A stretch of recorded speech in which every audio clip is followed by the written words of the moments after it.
40కి 4.8, 7:15కి 4.6 and 11:18కి and నిన్నటి నుంచి ఈ భూకంపాలు నమోదవుతూనే ఉన్నాయి.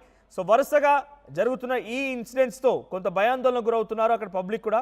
సో ఈరోజు ఒక్కరోజే సుమారుగా 9 సార్లు భూకంపం వచ్చింది. చిన్న చిత్తగా 2.1, 2.5 తీవ్రతతో, బట్ భయంకరంగా అబోవ్ 5 or 4 సుమారుగా 9 సార్లు నమోదైంది. సముద్ర గర్భంలోనే ఇవన్నీ కూడా రావడంతో సునామీ హెచ్చరికను జారీ చేశారు. ఒకసారి ఫిలిప్పైన్స్ ఎయిర్పోర్ట్ సంబంధించిన విజువల్స్ చూస్తున్నాం మనం. అక్కడ ఎటువంటి సిచ్యువేషన్ ఉంది, స్లాబ్లు ఎలా కూలిపోయాయి, అక్కడ బిల్డింగ్స్ ఎలా కుప్పకూలిపోతూ ఉన్నాయి, ఎయిర్పోర్ట్ దగ్గర సిచ్యువేషన్ ఏంటి, షాపింగ్ కాంప్లెక్స్ సిచ్యువేషన్ ఏంటి అని ఒకసారి విజువల్ చూద్దాం. ఎయిర్పోర్ట్ దగ్గర ఎటువంటి సిచ్యువేషన్ ఉంది అనేది.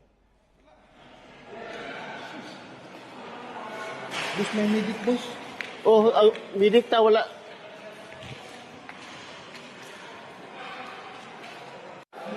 Oh, wasak lang. Wasak.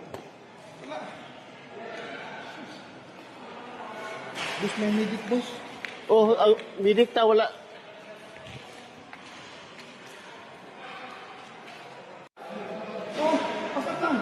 Oh, wasak lang. Wasak.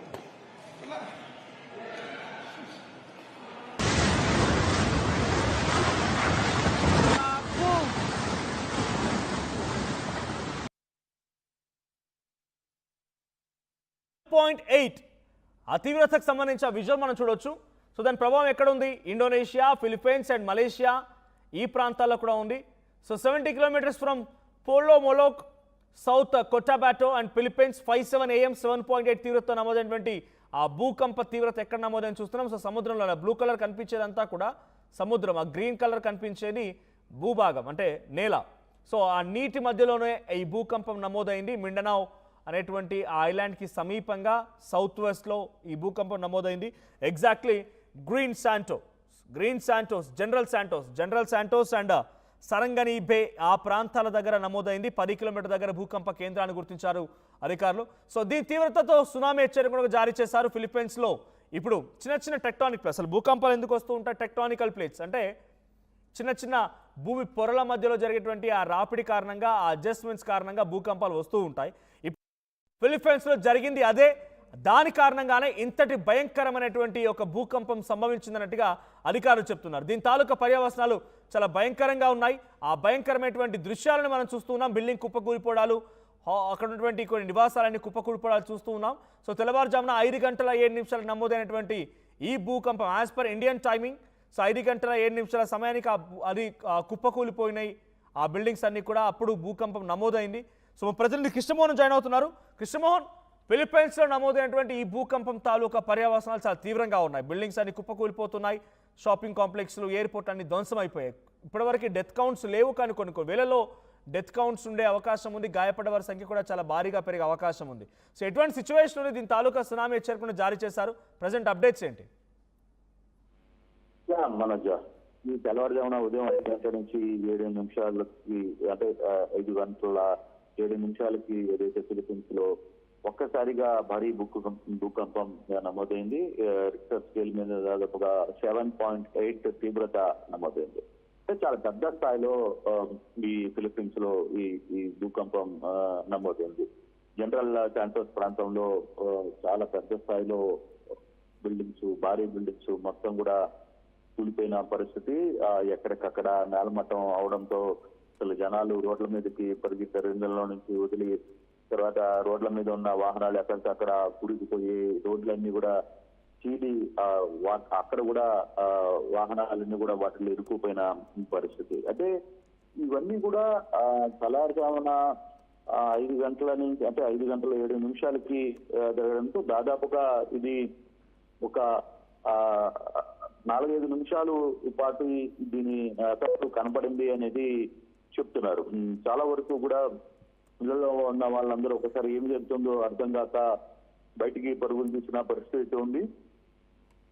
అంటే ఒక్కసారిగా చుట్టుపక్కల సునామీ ఏర్పడ్డ నేపథ్యంలోనే ఈ ఇంపాక్ట్ ఇంత భారీ స్థాయిలో వచ్చింది అనేది ఫిలిప్పీన్స్ అంచనా వేస్తుంది. అలాగే దీని ఎఫెక్ట్ పొరుగు దేశాలైన వియత్నాం, కంబోడియాలో కూడా పెద్ద ఎత్తున ప్రకంపనలు అయితే వచ్చిన పరిస్థితి మనం చూస్తున్నాం.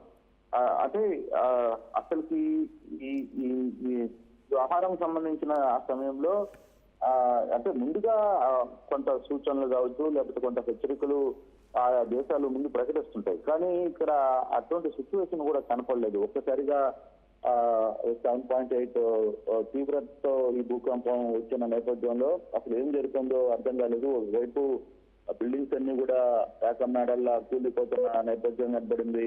ఇంకా పరుగులు ఉరుకులు ఏం జరుగుతుందో తెలియదు. పిల్లల్ని కాపాడుకునే ప్రయత్నం తల్లిదండ్రులు, తర్వాత రోడ్లో తమ వస్తువుల్ని కాపాడుకునే ప్రయత్నంలో కొంతమంది ఇలా భారీ స్థాయిలో నష్టమైతే జరిగింది. ఒక అంచనాకి రాలేకపోతున్నారు.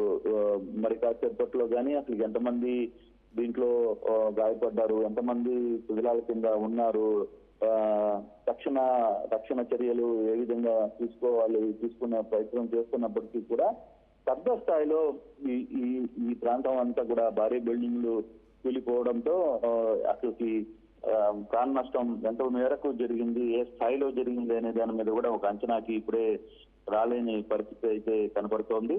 అయితే ఇప్పటికే విద్యాసంస్థలు అన్నిటికీ కూడా సెలవులు ప్రకటించారు.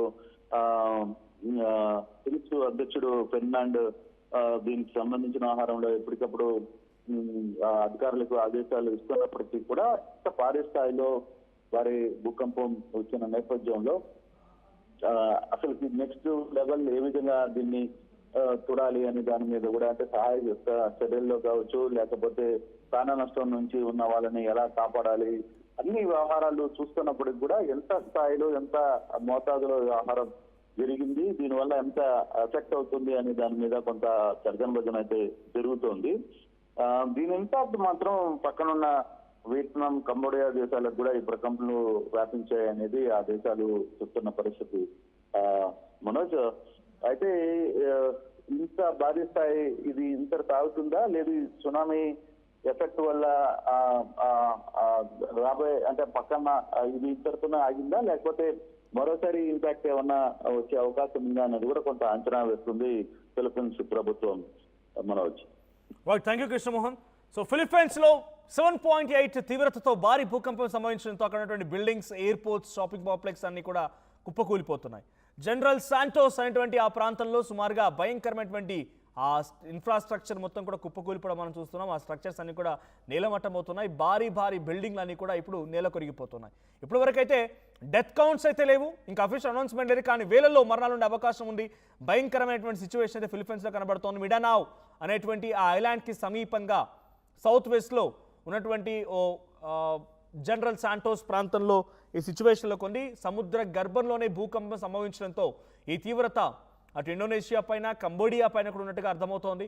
సో యాజ్ ఆఫ్ నౌ అక్కడి ప్రభుత్వాలు ఎప్పటికప్పుడు అలర్ట్ అవుతూ ఉన్నాయి, రక్షణ చర్యలు చేపట్టాయి, రక్షణ చర్యలు ప్రారంభించాయి. కొన్ని సేఫెస్ట్ ప్లేసెస్కి అక్కడ పబ్లిక్ని దారి మళ్లించాలన్నట్టుగా ఆదేశాలు జారీ చేశాయి. సునామీ వచ్చే అవకాశం ఉన్నట్టు కూడా హెచ్చరికలు జారీ చేయడంతో పబ్లిక్ అంతా అలర్ట్ అయిపోయి అక్కడి నుంచి వెకేట్ చేస్తున్నారు. కొన్ని లక్షల మంది, ఇప్పటివరకే 2 మిలియన్ పీపుల్ ఎఫెక్ట్ అయ్యారట ఈ భూకంపం కారణంగా. 2 మిలియన్లు అంటే సుమారుగా 20 లక్షలకు పైబడి జనమంతా కూడా ఈ భూకంపం కారణంగా ఎఫెక్ట్ అయిపోయి వారంతా కూడా ఎవాక్యువేట్ చేయడం మొదలుపెట్టారు. సునామీ ఏ క్షణమైనా వచ్చే అవకాశం ఉంది. కొన్ని గంటల వ్యవధిలోనే సుమారుగా 6 సార్లు ఎబోవ్ 4 రిక్టార్ స్కేల్ పైన 4.0 తీవ్రత కంటే ఎక్కువగా నమోదైనటువంటి సిచ్యువేషన్ ఉంది. ఒకసారి ఆ విజువల్ చూద్దాం. ఫిలిప్పీన్స్ ఎటువంటి సిచ్యువేషన్ ఉంది, ఎటువంటి భయంకరమైనటువంటి సిచ్యువేషన్ నెలకొంది అనేది. ఇంకో ఫోటో చూపిస్తాను మీకు నేను, ఎన్నిసార్లు ఆ తీవ్రత నమోదైంది, ఎన్నిసార్లు దాని తీవ్రత తాలూకు అక్కడ సిచ్యువేషన్ ఉంది అనేది. 7.8 ఒకసారి చూడండి, ఇక్కడ ఈ ఫోటోలో కనిపించేది మొత్తం కూడా ఆ తీవ్రతనే. 7.8 ఒకసారి, ఆరెంజ్లో కనిపించేవన్నీ కూడా ఎబోవ్ 6 అండ్ ఎల్లోలో కనిపించేవన్నీ కూడా అటు ఎబోవ్ 4 అండ్ గ్రీన్ డాట్ మాత్రమే బిలో 4-3 ఆరెంజ్లో ఉండేవి. సో అక్కడ రెడ్ కలర్ కనిపిస్తోంది. 7.8 తీవ్రతతో నమోదైంది. So south west of Kabalalan Philippines.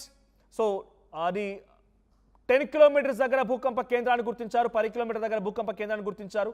ఆ తర్వాత పక్కనే 6.5, 6.1, 6.0, 5.8, 5.4, 5.3 ఈ రకంగా వరుసగా ఇవన్నీ కూడా ఈ గంటల వ్యవధిలో వచ్చినవే. 8 గంటల 15 నిమిషాలకి, 7 గంటల 40 నిమిషాలకి, ఇవన్నీ కూడా వరుసగా ఈ వార్త చెప్పే కంటే కొన్ని గంట క్రితం వరకు వచ్చినటువంటి భూకంపాలే. యాజ్ పర్ ఇండియన్ టైమింగ్ 5 గంటల 7 నిమిషాల సమయానికి 7.8 తీవ్రతతో ఫిలిప్పీన్స్ సమీపంగా మిడనావ్ సౌత్ వెస్ట్లో ఈ భూకంపం సంభవించింది. దీని తాలూకా పర్యావరణాలకు సంబంధించిన విజువల్ కూడా మీకు చూపిస్తాను. ఎయిర్పోర్ట్లు కుప్పకూలిపోవడాలు, అక్కడ ఉన్న షాపింగ్ కాంప్లెక్స్ కుప్పకూలిపోవడాలు, బిల్డింగ్స్ అన్ని కుప్పకూలిపోవడాలు ఇవన్నీ వరుసగా జరుగుతూ ఉన్నాయి. ఒకసారి ఆ సిచ్యువేషన్ చూస్తూ ఉంటే అక్కడ ప్రజలు ఎంత ఇబ్బందులు ఉన్నారో అర్థమవుతోంది. సునామీ హెచ్చరికలను కూడా జారీ చేశారంటే సిచ్యువేషన్ ఎంత చేజారిపోయిందో అర్థమవుతోంది. సో కొంత భయంకరంగానే ఉంది దీని పరిస్థితి ఫిలిప్పీన్స్లో. సో గతంలో ఈ భూకంపాల కారణంగా వచ్చినటువంటి సునామీ అతి భయంకరమైన జపాన్లో వచ్చింది. సో దాని తాలూకా మరణాలు ఏ రకంగా ఉన్నాయో చూసాం. ఆ తర్వాత చాలా సందర్భాల్లో భూకంపాలు వచ్చినా సునామీ హెచ్చరికలు జారీ చేసినా అవి సునామీ రాకుండా అడ్డుకోగలిగా టెక్నాలజీ పరంగా కానీ, లేదంటే ఆటోమేటిక్గా న్యాచురల్గానే అవన్నీ ఆగిపోయాయి. ఇప్పుడు మరి ఫిలిప్పీన్స్లో 7.8 తీవ్రతతో నమోదైనటువంటి ఈ భూకంపం తాలూకా పర్యవసనాలు ఎలా ఉంటాయి? నిజంగానే సునామీ కనుక వస్తే ఫిలిప్పీన్స్ దేశం పరిస్థితి ఏంటి? ఇండోనేషియా, కంబోడియాలో కూడా ఈ ప్రభావం